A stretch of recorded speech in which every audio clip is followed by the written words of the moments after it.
Définition de l'analyse patrimoniale. L'analyse patrimoniale consiste à examiner et évaluer les actifs et les passifs d'un individu afin de maximiser la valeur de son patrimoine.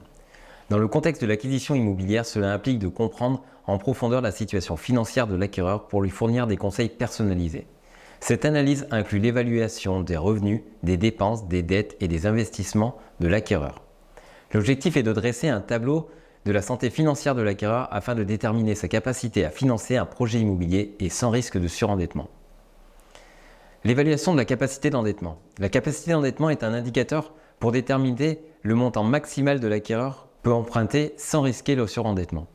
Le taux d'endettement représente la part des revenus de l'acquéreur qui est consacrée au remboursement des dettes.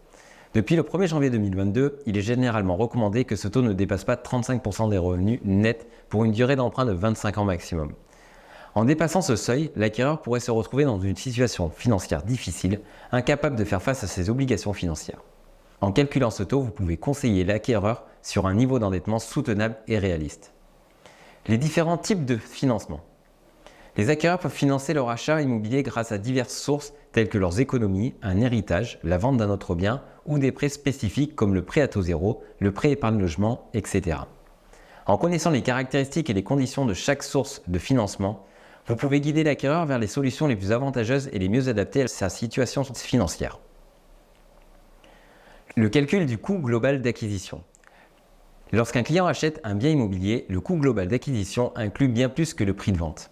Il comprend également les frais de notaire, la taxe foncière, les charges de copropriété, les honoraires d'agence et les éventuels frais de rénovation. Une compréhension détaillée de tous ces coûts permet à l'acquéreur de mieux planifier son financement et d'éviter de mauvaises surprises. Vous devez être capable de fournir une estimation de ces coûts pour que l'acquéreur puisse intégrer ces dépenses dans son budget global.